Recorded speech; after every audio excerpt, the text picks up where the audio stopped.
আসসালামু আলাইকুম, good morning.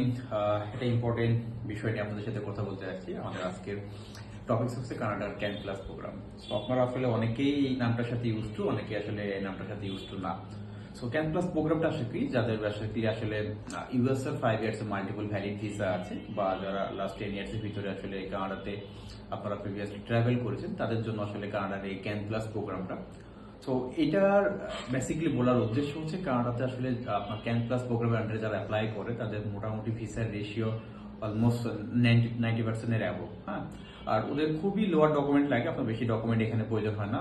Eventually আপনি যদি মনে করেন আপনার ফাইন্যান্সিয়াল ডকুমেন্ট যেটা, এটা বাদেও আসলে আপনার এখানে ফাইল আপনি সাবমিট করতে পারবেন, যদি আপনার ইউএসএ ভ্যালিড ভিসা থাকে বা আপনার লাস্ট 10 বছরের ভিতরে যদি আপনার কানাডাতে ট্রাভেল করা থাকে, সেই ক্ষেত্রে আপনারা এই ক্যান প্লাস প্রোগ্রামের আন্ডারে অ্যাপ্লাই করতে পারছেন। এবং এদের যদি বলি যে আপনার বেনিফিটটা কি, বেসিক্যালি বেনিফিটটা হচ্ছে যে আপনি খুব অল্প সময় ক্যান প্লাস আসলে ওরা ভিসা প্রোভাইড করে, এবং আপনার খুব হ্যাসেল ফ্রি ডকুমেন্ট আপনি এখানে সাবমিট করে আপনার কাঙ্ক্ষিত কানাডার ভিসা যেটা আপনি আপনার ভিসাটা আপনি ওখান থেকে অ্যাকসেপ্ট করতে পারেন। সো যারা আসলে আপনার ইউএসএ ভ্যালিড ভিসা আছে, এখনো কানাডার ক্যান প্লাস প্রোগ্রাম নিয়ে আপনারা অ্যাপ্লাই করেননি, আমি বলবো যে আপনার নেক্সট ইউএসএ তে ট্রাভেল করার আগে সো কানাডা ক্যান প্লাস প্রোগ্রামের আন্ডারে আপনারা অ্যাপ্লাই করে আপনাদের কানাডার ভিসাটা নিশ্চিত করুন। Thank you so much. আপনারা যদি ক্যান প্লাস প্রোগ্রামের আন্ডারে অ্যাপ্লাই করতে চান, আমাদের উইন্টার ইমিগ্রেশনের সাথে যোগাযোগ করতে পারেন।